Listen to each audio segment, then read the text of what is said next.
1월 19일 오늘 맥주인 성경읽기 창세기 20장, 느헤미야 9장, 마태복음 19장, 사도행전 19장입니다. 오늘 새벽에는 마태복음 19장 말씀을 함께 보고 기도하겠습니다. 19장은 이제 이렇게 시작을 해요. 19장 1절에 예수께서 이 말씀을 마치시고 갈릴리를 이제 떠나신 거죠. 북쪽 갈릴리 호수 주변. 원래 주로 이제 거기서 사역을 하셨죠. 거기서 떠나서 요단강 건너편 남쪽으로 내려오신 거예요. 남쪽으로 유대 쪽으로 내려왔는데 요단강 건너편 지역, 그 유대 지역에 도착을 하셨다. 큰 무리가 따르거늘 예수께서 거기서 그들의 병을 고치시더라. 이렇게 시작을 해요. 그러니까 지명을 이렇게 좀 잘 알고 위치를 알면 이제 예수님의 움직임을 좀 알 수가 있거든요. 그 앞에 이제 18장까지 예수님께서 북쪽 갈릴리 사역을 이제 마치고, 이제 마지막 십자가를 지기 위해서 예루살렘에 와서 가는 길이에요. 마지막은 이제 길이죠. 이제 마지막 길이에요. 마지막은 이제 갈릴리를 떠나서 이제 쭉 내려가는데, 마태복음, 마가복음, 누가복음 이렇게 같이 보면, 이제 사마리아를 통과해서 이제 요단강 건너편 쪽으로 베레아 쪽으로 갔다가 이렇게 예루살렘으로 들어가시고, 그리고는 이제 마지막 이제 한 주간이 되는 거예요. 그러니까 마지막 갈릴리 사역을 마치고 내려가는 그 내용이죠. 19장, 20장이 그런 내용입니다. 21장부터는 이제 예루살렘 마지막 입성이 되죠. 그래서 지도를 이제 한번 보시면 앞에 갈릴리가 이제 보시면 갈릴리 호수 있잖아요. 그죠? 갈릴리 호수 있고 요단강 쪽에서 사해바다가 이렇게 있습니다. 이렇게 있는데 북쪽이 이제 갈릴리 지역이죠. 전체 갈릴리고 중간이 사마리아예요. 아래가 유대란 말이에요. 사마리아 사람들이 혼혈 족속이라 이래가지고 이방신도 섬기고 아주 싫어했어요. 그래서 이 바깥으로 막 돌아다니고 이제 이렇게 했거든요. 어쨌든 이렇게 돼 있어요. 그 다음에 갈릴리 호수 이제 북쪽에 갈릴리 요단강 건너편은 데가볼리예요. 데카폴리스 10개의 이제 도시들이 있는 곳이고, 그 아래쪽에 베레아예요. 베레아. 이렇게 되어 있는데, 지금 마지막은 이제 여행이 여기 갈릴리에서 해가지고 사마리아를 거쳐서 이 요단강 건너편 베레아 이쪽을 했다가 이제 예루살렘으로 들어오시는 거예요. 마지막 여행길인데, 이 마지막 빨간 줄이죠. 이 마지막 여행 이 길이 마태복음 19장 20장이에요. 19장 20장이고, 그리고 마가복음 10장이 기록이 되어 있는데, 이 마지막 여행길에 하신 사역이 누가복음에 굉장히 자세히 나와요. 누가복음 8장 끝부분부터 해가지고, 18장, 19장까지 가요. 굉장히 길죠. 누가복음 8장 끝부분부터 18장, 19장까지 가니까 굉장히 많이 기록을 하고 있어요. 누가복음의 특징이죠. 마지막 이 사역을 굉장히 많이 기록을 하고 있어요. 누가복음 나중에 보실 때 한번 중반부가 거의 이제 그런 많은 내용을 기록을 하고 있어요. 어쨌든 이제 마태복음 다시 이제 돌아오면, 마태복음 19장은 전체적으로 보면 이제 천국과 영생, 그러니까 구원의 길이죠. 그래서 집중적으로 이제 말씀을 하시는데, 먼저 이제 가정에 관해서 얘기를 하셔요. 가정에 대해서 얘기를 하십니다. 우리 인생에 있어서 가장 중요한 것 중 하나가 가정이죠. 가정이 굉장히 중요합니다. 뒤에 이제 또 물질 문제도 얘기를 해요. 부자, 청년 관원이라서 물질 부분과 영생에 관한 얘기를 하는데, 물질도 굉장히 중요한 반면에 가정도 굉장히 중요한 거예요. 이 두 가지를 들어서 얘기를 하면서 천국, 영생 얘기를 하시는 거예요. 관계를 우리가 좀 볼 필요가 있는데, 19장 3절에 예수님께서 이제 가시는 중에 어떤 바리새인들이 예수님께 찾아온 거죠. 예수께 시험하여 이르되, 시험하여 얘기하는 거예요. 뭔가 트집을 잡으려고 지금 예수님께 말을 거는 거예요. 배우려고 하는 게 아니고. 그래서 이제 말하기를, 사람이 어떤 이유가 있으면 그 아내를 버리는 것이 옳으니까, 그렇게 묻습니다. 그 이혼이 허용이 되는가? 그걸 질문을 한 거죠. 어떤 이유가 있으면 그 이혼할 수 있는 것은 어떤 경우에 가능한가? 이제 그런 질문을 한 거죠. 이것이 이제 당시 굉장히 아주 치열하게 논쟁이 되던 그런 문제였어요. 대답 잘못하면 아주 공격받을 수 있는 그런 내용인 것이죠. 그러니까 이제 간단히 말씀을 드리면은 그때 이제 샴마이파, 그러니까 유명한 예수님 당시 랍비 중에 샴마이라고 하는 랍비가 있었는데 그 샴마이파가 있고 힐렐파가 아주 대립을 하고 있는 그런 내용이었어요. 이 샴마이파는 뭐냐면은 간음을 했을 경우에만 이혼은 허용된다. 그 외에는 안 된다. 오직 간음만 이혼의 이유가 된다는 거고, 그 다음에 힐렐파는 그러니까 수치되는 일이 있을 때 이혼 증서를 써서 보낸다. 그런 말씀이 있거든요. 근데 수치되는 일을 샴마이는 오직 간음만 얘기를 하는데 힐렐 학파는 그러니까 그것뿐만 아니라 또 폭넓게 해석을 하는 거예요. 도대체 뭐 성격 차이라든가 이런 거 다 포함하는 거죠. 도대체 이제 여러 가지 이유를 포함해서 이혼을 폭넓게 허용하는 그런 입장인 거죠. 근데 그것에 대해서 예수님이 어떻게 생각하는지를 묻는 거죠. 그 대답에 따라서 반대파가 이제 극렬하게 공격을 하겠죠. 이제 그런 질문이었어요. 예수님은 뭐라고 대답을 하시느냐면 6절에 하나님이 짝지어 주신 것을 사람이 나누지 못할 것이다. 이혼은 기본적으로 안 된다. 그렇게 얘기를 했어요. 그러니까 바로 얘기를 하는 거죠. 7절에 그러면 어찌하여 모세는 이혼 증서를 주어서 버리라 명하였나이까. 이혼을 허용을 한 거죠. 모세오경에. 그거 하나님의 뜻 아니냐 하는 거죠. 근데 왜 안 된다고 얘기를 하느냐 하는 거죠. 그래서 예수님 이제 대답하시기를 기본적으로 하지 말라고 하셨는데 왜 허용을 하셨느냐에 대해서 19장 8절에 예수께서 이르시되 모세가 너희 마음의 완악함 때문에 너무나 고집스럽고 이렇게 하니까는 어쩔 수 없이 이제 허용을 한 것이다. 본래는 그게 아니다. 하나님이 짝지어 주신 것이니까 하지 말라고 이제 하신 거죠. 그러나 완악함 때문에 어쩔 수 없는 경우들이 있다 하는 거죠. 어쩔 수 없는 경우들이 있죠. 여러 가지 있습니다. 오죽하면 이혼을 하겠어요. 그죠? 다 이유들이 있는 거죠. 그러면서 예수님 말씀 9절에 누구든지 음행한 이유 외에 아내를 버리고 다른 데 장가드는 자는 간음을 하는 것이다. 이렇게 하셨어요. 그러니까 음행했을 때는 이혼 허용이 된다고 지금 말씀을 하는 거죠. 그 외에도 많죠. 사기라든가 폭력이라든가 굉장히 많죠. 도저히 살 수 없는 그런 경우들이 있죠. 그게 이제 마음의 완악함 때문에 불가피하게 이혼은 허용되어 있습니다. 근데 본래는 이제 그런 건 아니지만 사람의 악함 때문에 여러 가지 그런저런 불가피한 이유들이 있는 거죠. 그래서 이혼이 어쩔 수 없이 허용되는 경우들도 있다. 예수님께서 말씀을 하신 거죠. 이 이혼에 대한 그 논쟁들이 많죠. 가톨릭의 입장, 어떤 입장, 저런 입장 많이 있어요. 근데 어쨌든 이런 여러 가지 복잡한 것들이 있죠. 예수님께서는 이제 이렇게 대답을 하셨어요. 보면은 샴마이파 와 비슷한 그런 내용이라고 볼 수 있죠. 어쨌든 성경적으로 분명히 예수님께서 말씀을 해 주셨어요. 근데 그 얘기를 듣고 제자들은 또 뭐라고 얘기를 하느냐면 10절에 제자들이 이르되 이같이 할진대 막 이렇게 복잡하고 막 이렇게 할진대 차라리 장가들지 않는 것이 좋겠다. 독신주의가 낫지 않겠느냐. 금욕주의적인 또 그런 얘기도 합니다. 또 그런 얘기를 하는 사람도 당시에 있었어요. 에세네파라고 해가지고 아주 금욕적인 광야에서 이렇게 살면서 수도원처럼 막 그렇게 사는 사람도 있었어요. 여러 가지 좁게 해석하는, 넓게 해석하는 부분, 그리고 아예 결혼 안 하고 금욕주의적인 그런 저런 얘기들을 다양하게 지금 하고 있습니다. 지금도 그래요. 이런 식의 생각들을 가지고 논쟁들을 하고 있죠. 어쨌든 예수님께서 분명히 이렇게 말씀을 해 주셨어요. 그런데 이제 이 부분에 대해서 제자들의 말에 대해서 예수님께서 또 말씀을 하시기를 이렇게 또 얘기를 하셨어요. 11절에 예수께서 이르시되 사람마다 이 말을 받지 못하고 그가 결혼 안 하는 부분을 얘기하는 거죠. 장가들지 않는 거, 결혼하지 않는 거. 이건 모든 사람이 이런 말을 받을 수 있는 건 아니다.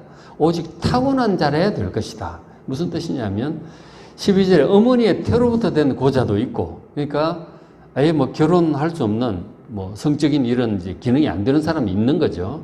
그런 사람도 있고, 그런가 하면 사람이 만든 고자도 있다. 뭐 궁중의 내시들 이제 그렇잖아요, 그죠? 그런 경우도 있고, 그리고 천국을 위해서 스스로 된 고자도 있다 하는 거죠. 그러니까 천국 사역에 헌신하기 위해서 스스로 결혼 안 하기를 택한 사람들도 있다 하는 거죠. 그런 사람들도 있는 거죠. 아예 지금 이제 가톨릭 신부나 수녀 같은 경우는 그렇잖아요. 아예 이제 천국을 위해서, 신앙을 위해서 스스로는 결혼을 안 하는 것이죠. 그런 경우도 있다. 다양한 말씀을 많이 하셨어요. 그런데 이것은 참 조심스러운 얘기라는 거죠. 이 말을 받을 만한 자는 받을 자, 누구나 그렇게 할 수는 없는 것이다. 받을 만한 자는 받을지어다. 타고난 자라야 된다. 이렇게 이제 얘기를 한 거죠. 그러니까 사도 바울도 이런 얘기를 했어요. 고린도전서나 이런 데 보면은 결혼에 대한 입장을 이제 얘기를 한 거죠. 결혼에 대한 입장을 사도 바울도 이제 얘기를 했었는데, 사도 바울은 결국 결혼 안 한 거죠. 결혼하지 않고 이제 그렇게 혼자서, 가족이 있으면은 그렇게 선교여행을 다닐 수가 없다는 것을 알고 아예 천국 사역을 헌신을 한 거예요. 수도원에 들어가려고 그렇게 한 것이 아니고 복음을 전하기 위해서 결혼하면은 아내 완전히 과부 만들어 놓고 혼자 다니게 되게 생겼잖아요. 그것을 알고 이제 그렇게 헌신을 했던 것 같아요. 그래서 평생을 그렇게 다니죠. 지금 우리 사도행전 같이 보고 있지만 1차, 2차, 3차 선교여행, 나중에 순교까지 하게 되잖아요. 그런 것을 알고 이제 아예 헌신을 한 거, 죽음을 각오하고 뛰어든 거니까. 그런 경우도 나름대로 천국을 위해서 스스로 고자가 된 경우라고 볼 수 있겠죠. 그러나 그것은 아무나 할 수 있는 것이 아니고 하나님의 특별한 택하심과 은혜가 있어야 이제 되는 것이죠. 이 말을 받을 만한 자는 받으라고 또 그렇게도 얘기를 하셨어요. 근데 기본은 결혼을 하는 게 기본이에요. 그죠? 만약에 결혼을 안 하면 100년만 지나면 사람은 이제 다 없어지는 거죠. 그렇잖아요? 결혼하는 게 원칙이에요. 아담을 지으시고 또 여자를 만드시고 결혼하게 하시고 자녀 낳게 하시고, 이거는 하나님의 창조의 기본 질서예요. 그게 원칙이에요. 그리고 결혼하면은 같이 잘 살도록 그렇게 하는 거예요. 근데 완악함 때문에 이렇게 이혼하는 경우도 있고, 그리고 가정을 잘 지키기 위해서 하나님께서 주신 계명이 10계명 중에 간음하지 말라요. 가정을 깨는 것이거든요. 간음죄가 가정을 깨는 죄이기 때문에 간음하지 않도록 그렇게 10계명으로 아주 엄하게 명령을 하신 거예요. 그게 가정을 하나님이 창조를 하셨고, 가정은 하나님이 세우신 거예요. 창조하셨고, 그리고 그 가정이 깨어지지 않도록 간음죄를 범하지 말라고 엄중하게 명하신 거죠. 그 간음죄를 행했다가 아주 고통을 당한 사람 중에 하나가 다윗이죠. 그거는 큰일이에요. 10계명을 어긴다고 하는 것은 이건 굉장히 잘못하는 거예요. 절대로 해서는 안 될 것들이죠. 그 중에 하나가 간음죄인 것이죠. 가정이 그만큼 중요하다는 얘기예요. 인생의 기본이 되는 중요한 거예요. 그런데 여기서 천국을 위해서 결혼하지 않고 또 그럴 수도 있다는 말씀도 하시는 거죠. 그렇죠? 특별히 사명받은 사람들은 그럴 수 있다. 천국이 그만큼 또 더 중요하다는 얘기를 지금 또 하고 계시는 거죠. 가정도 중요하지만 천국은 그 이상 중요하다는 얘기를 하시는 거죠. 그럼 우리가 결혼하고서도 얼마든지 사역을 할 수도 있어요. 베드로도 결혼을 했고, 베드로 장모 열병도 고치고 그러셨잖아요. 예수님께서. 얼마든지 그렇게 할 수 있습니다. 결혼해서 하는 사람들 대부분이었고, 오히려 사도 바울 같은 사람들이 소수였던 거죠. 특별한 경우였죠. 근데 이제 캐톨릭 같은 경우는 모든 신부들, 사역자들 다 결혼하지 못하도록 일괄을 이제 그렇게 정해버렸는데, 그것은 이제 지나친 것이었죠. 그래서 중세에 보면은 수도원에 신부는 신부대로, 수녀는 수녀대로, 이게 이제 그 육신적 욕망이 이제 절제가 안 되는 경우들이 많은 거죠. 그래서 막 애를 낳고 막 우물에 샘물에 버리고 막 그런 일들이 많았다고 해요. 이제 억지로 될 일이 아닌데, 그래서 성경 기본은 결혼을 하는 거예요. 구약 시절에 제사장들도 전부 결혼을 했어요. 그렇죠? 그래서 이제 종교개혁 하면서 루터가 이건 아니다. 이래가지고 본인이 앞장서서 결혼을 했잖아요. 결혼을 했어요. 그렇게 이제 다, 개신교의 목사들은 결혼을 다 하는 것이죠. 그렇게 하고 있습니다. 어쨌든 이제, 그렇게 할 수 있는 사람들도 개중에 있기는 있다 하는 것이죠. 이제. 가정도 중요하지만 이 천국을 위해서 스스로 저렇게 헌신하는 사람들도 있다 하는 그런 말씀을 하고 있습니다. 그리고 이제 가정과 천국과의 관계도 이제 그런 얘기도 하셨고, 그 다음에 이제 뒷부분에 이런 말씀을 기록을 하고 있어요. 19장 16절에 어떤 사람이 이르되 내가 무슨 선한 일을 해야 영생을 얻으리까? 그렇게 예수님께 질문을 합니다. 이제 어떤 사람은 마가복음이나 누가복음 보면은 부자 관원이에요. 관원은 이제 사내들인 공회원일 수도 있는 거죠. 그러니까 뭐 청년이라고도 하고 그렇게 표현을 하고 젊은 사람으로서 부자고 관원이기도 한 상당히 권력되고 모든 것을 다 가진 금수저라고도 할 수 있어요. 그래서 이 사람이 근데 믿음도 좋아. 그래서 관심이 출세를 위해서 이런 것이 아니고 영생에 대한 관심이 많아. 굉장히 경건한 사람이죠. 영생을 어떻게 얻을 수 있을까? 이 말은 어떻게 천국에 갈 수 있을까? 어떻게 구원을 얻을 수 있을까? 전부 같은 말이에요.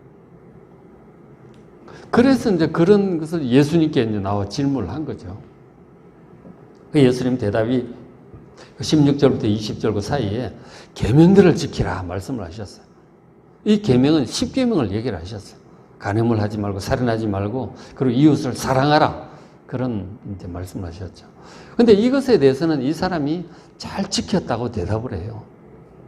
20절에 이 모든 것을 내가 지켰다. 정말 경건하게 잘 산 사람이었죠.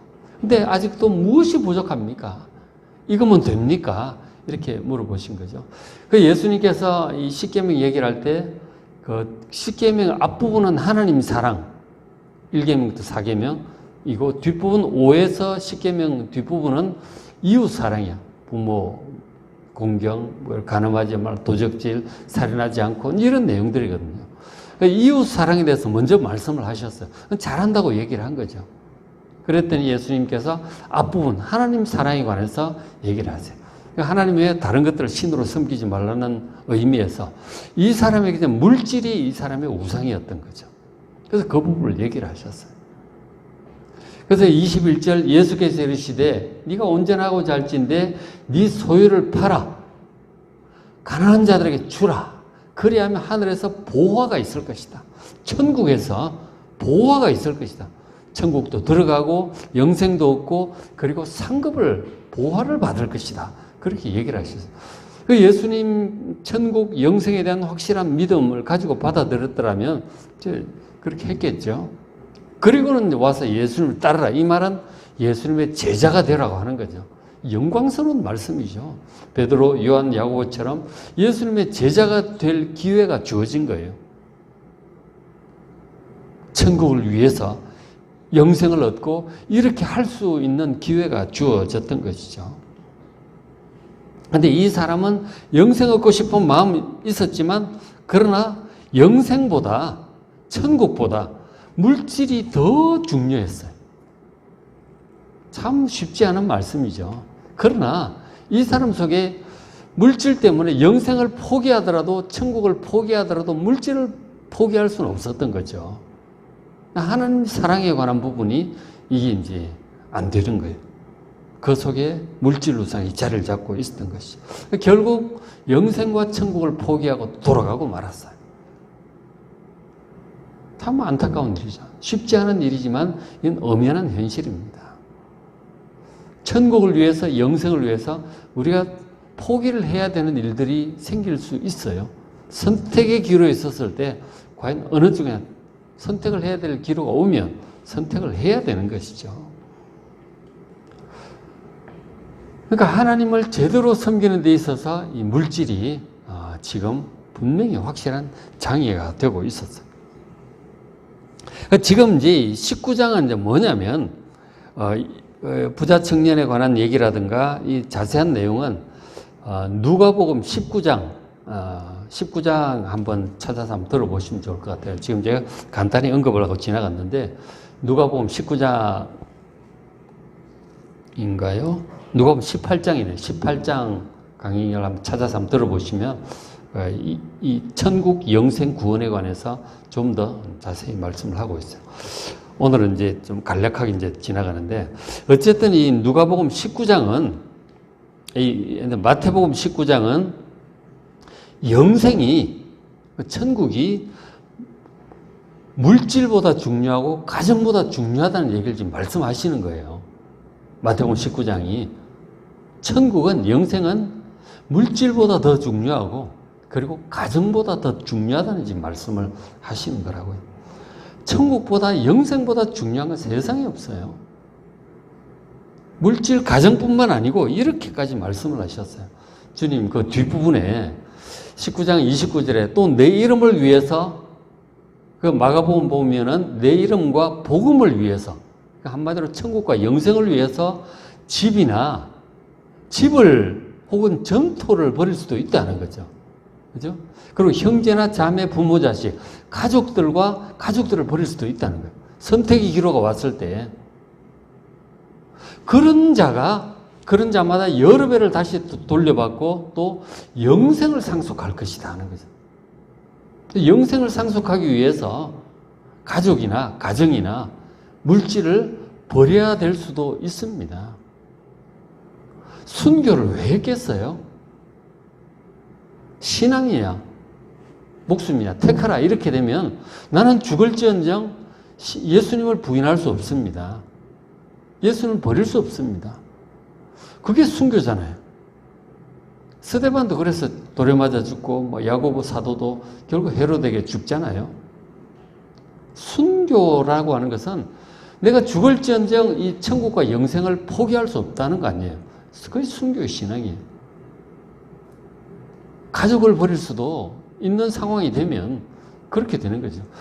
이제 그런 일본에서 그때 16세기 그때 대바케 시대 때 그런 일들도 있었다고 하는데 네가 신앙을 포기하지 않으면은 너희 딸을 죽일 거다, 아들 죽일 거다 그렇게 협박을 하는 거죠. 아마 지도자였는지 모르겠는데 지도자에게 그런 협박을 가했는지 모르겠는데 그러나 함께 죽더라도 신앙을 포기할 수는 없는 거죠. 천국을 포기할 수 없는 거라니까요. 그런 일들이 있을 수 있는 거죠. 저런 말씀 여러 번 하셨어요. 근데 이제 우리 저런 구절들을 이제 교인들이 볼 때 이런 게 있어. 그러고 지나가는 거지. 진지하게 안 봐, 못 봐. 두렵기도 하고. 근데 우리가 성경을 지나가면 안 되는 거예요. 정면으로 보셔야 돼요. 그러니까 19장 전체 내용이 가정보다, 가족보다, 물질보다, 심지어 내 생명보다 천국이 더 중요한 거예요. 그런 결단이 필요합니다. 그냥 지나갈 일이 아니다. 19장 전체가 그런 말씀을 하고 있어요. 누가복음 18장도 이제 그런 말씀을 하고 있는데 좀 보셔야 돼요. 마음에 안 든다고 그냥 스킵하면 안 돼. 지나가시면 안 돼. 천국과 영생보다 구원보다 중요한 것은 없습니다. 아무것도 없어요. 정말 이게 가장 중요합니다. 깊이 좀 생각해 볼 필요가 있어요. 정말 깊이 생각해 볼 필요가 있습니다. 그래서 이제 이 영생을 상속하려면 그렇게 간단한 게 아니에요. 그죠? 세례 한번 간단히 받았다고 예수 영접했다고 나는 영생 얻었어. 그렇게 쉽게 값싸게 그렇게 생각할 일이 아니다는 거죠. 무게 있게 우리가 신중하게 이렇게 봐야 돼요. 좀 깊이 생각해 볼 필요가 있습니다. 그래서 이제 이 말씀을 이제 하시기 직전에 그 앞에 베드로가 이런 말을 했어요. 그 앞에 27절 보면 이에 베드로가 대답하여 이르되 보소서 우리가 모든 것을 버리고 주를 따라 싸운데 그런데 우리가 무엇을 얻으리까? 실제로 베드로는 모든 것을 버렸어요. 예수님 이 부자 청년 부르듯이 불렀단 말이에요. 그리고 배와 그물을 버려두고 그리고 진짜 아버지를 두고 이렇게 예수님 따라 나선 거죠. 그러니까 직업도 버려두고 어부는 생업인데 그걸 버려두고 예수님 따르는 게 쉬운 일이 아니죠. 가족도 있는데. 버려두고, 건물도 버려두고, 배도 버려두고, 뭐, 가족도 버려두고 이제 예수님 따라간 거죠. 실제로 이제 다 버린 거예요. 베드로는. 물론 앞에 부자 청년 관원처럼 재산이 많지는 않겠지만, 그래도 배도 있고 그렇잖아요. 그리고 직업을 버린다는 게 쉬운 일이 아니죠. 진짜 예수님께 다 그런 거예요. 다 그런 거라니까. 밭에 감추인 보화를 발견하고 그것을 얻기 위해서 재산 다 팔아가지고 그 밭을, 보화를 산다고 그러잖아요. 그런 마음으로 따라간 거죠. 실제로 그렇게 한 거예요. 그때 우리가 그렇게 했는데, 그런데 우리가 무엇을 얻을까요? 어떤 이제 상급을 받을까요? 기대감을 가지고 여쭤본 거죠. 그때 예수님 대답이 28절, 예수께서 이르시되 세상이 새롭게 되어 인자가 자기 영광의 보좌에 앉을 때, 이게 어느 때겠습니까? 예수님 천국 비유하면서 얘기를 많이 하셨어요. 세상 끝에 저의 심판과 그 이후에 올 새하늘과 새 땅을 지금 말씀하시는 거예요. 영원한 세상이죠. 세상이 새롭게 될 때 예수님께서 영광의 보좌에 저의 심판을 하시고 세상이 새롭게 되죠. 그때 나를 따르는 너희도 진짜 버리고 예수님 따른 거죠. 너희도 12보좌에 앉아 예수님과 함께, 보좌는 왕좌예요.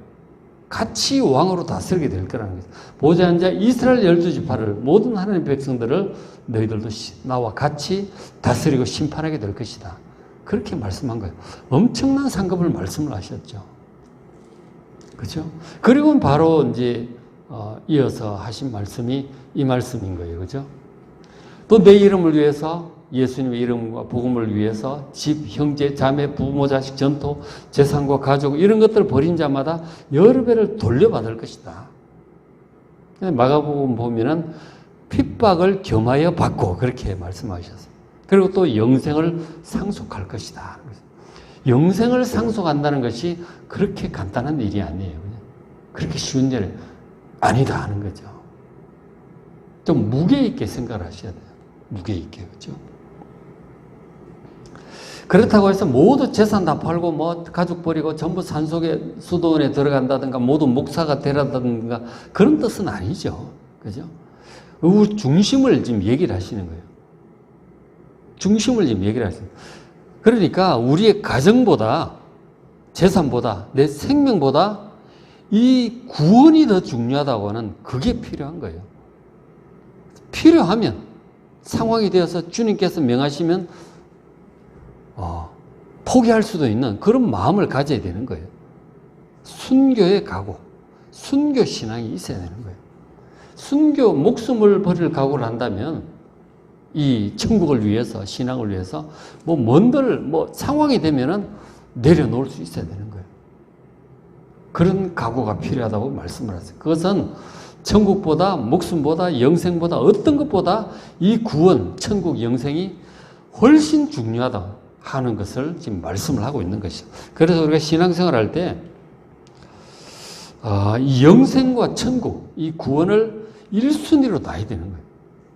하나님을 1순위로 놓고 그 다음에 가정도 있는 것이고 그 다음에 물질도 있고 그 다음에 내 생명도 있는 거예요.